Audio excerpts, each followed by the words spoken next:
Hi, I'm Dr.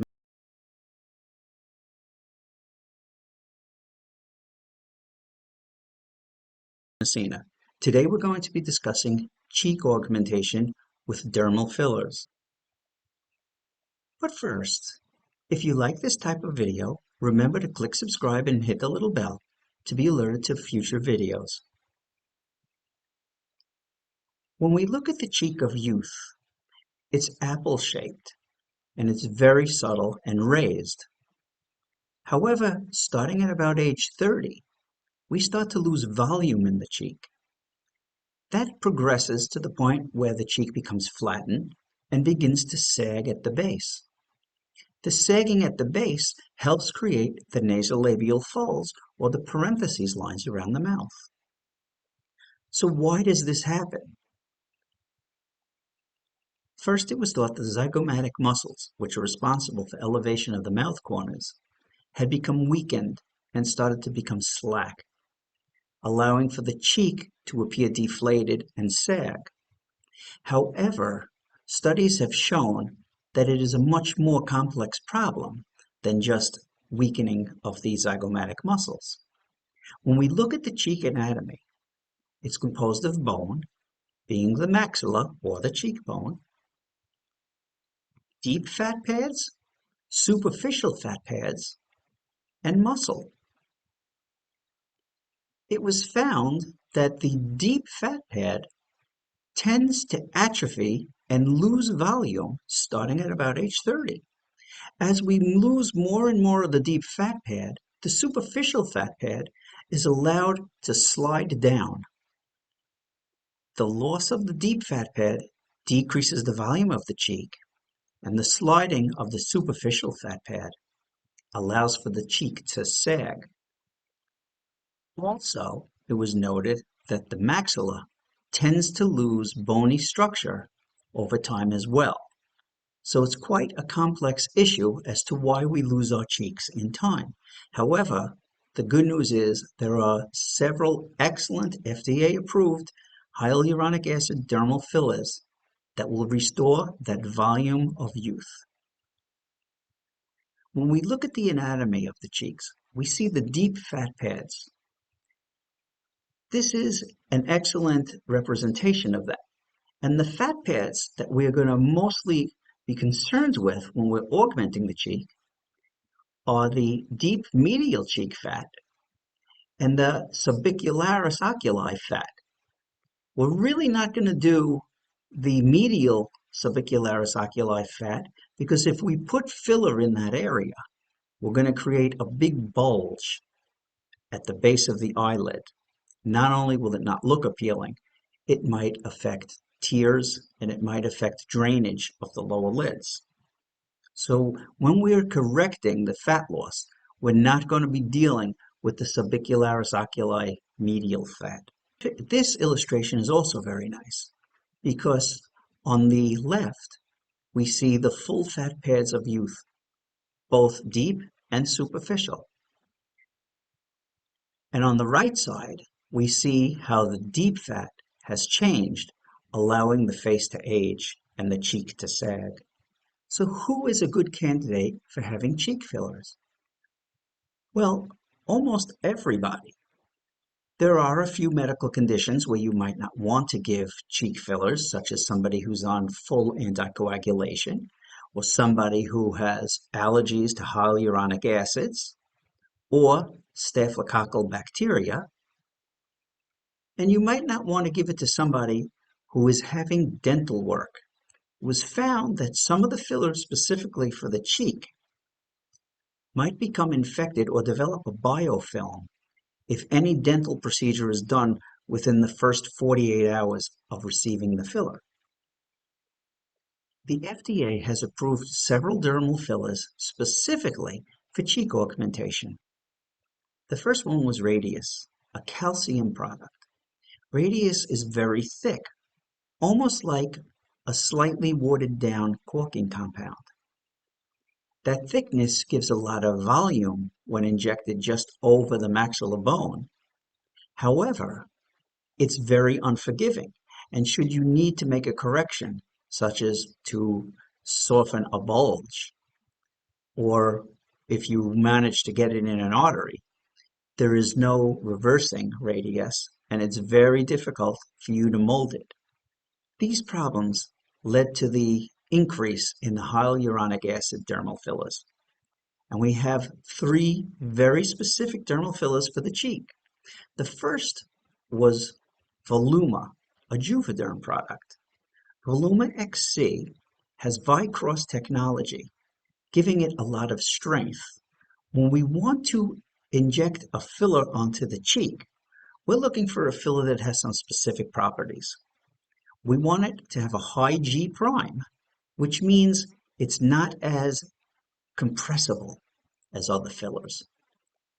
We want it to be soft enough that it feels natural, but we want it to give enough lift that we fill the body of the cheek again.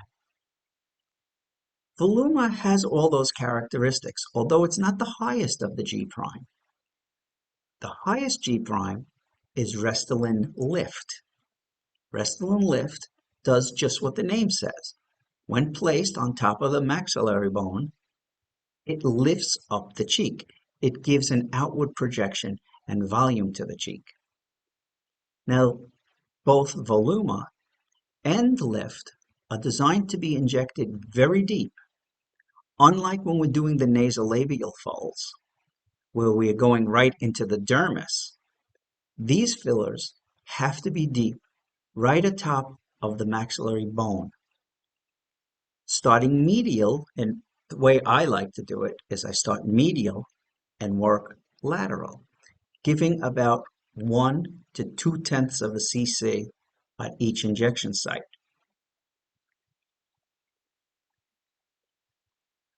And how many syringes do we think we're going to use? That's going to depend on the age of the patient and what the desired endpoint is. We lose a lot of volume over time. So if you're dealing with a 70-year-old, they might have lost 15 cc's of volume totaled. But we're not going to give 7.5 syringes per cheek.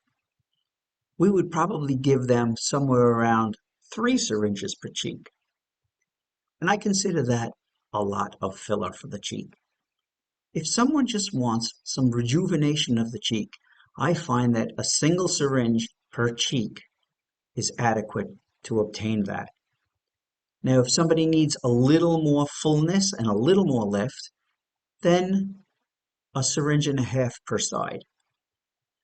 Very rarely do I give more than 2 syringes per side, and that would have to be someone who has a markedly deflated cheek.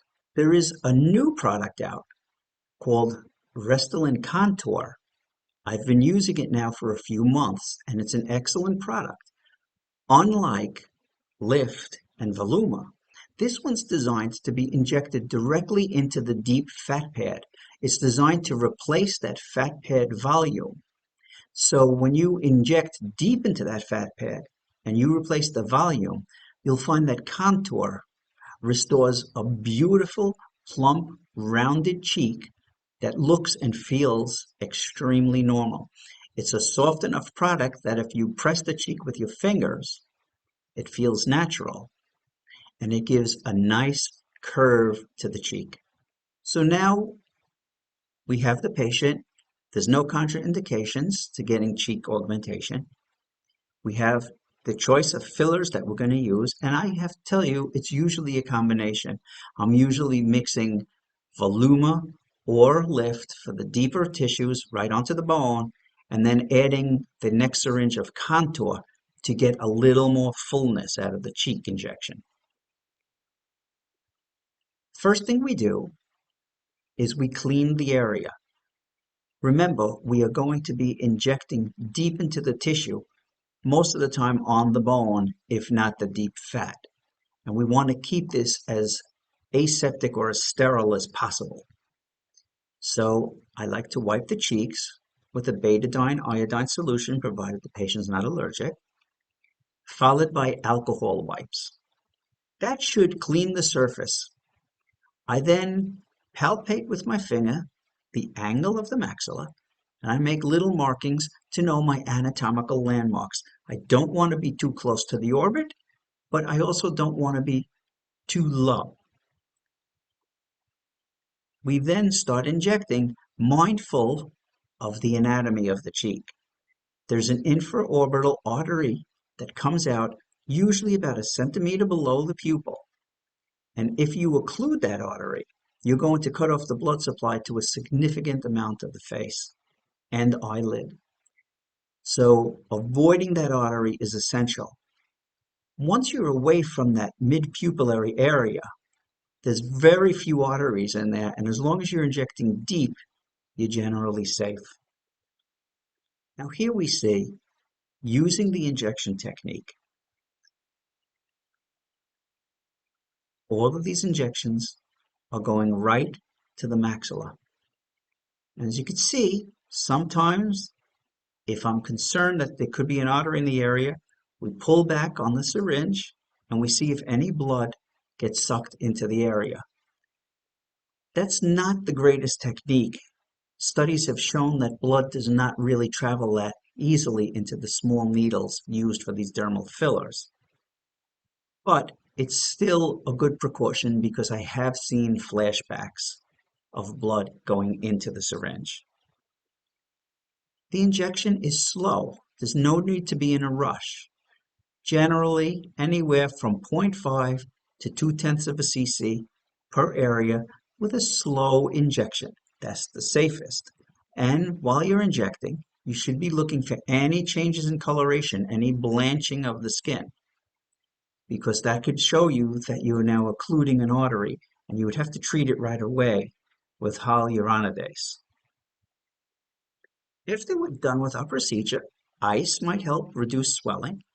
There shouldn't be any real bruising or black and blues, and the cheek augmentation should be apparent immediately.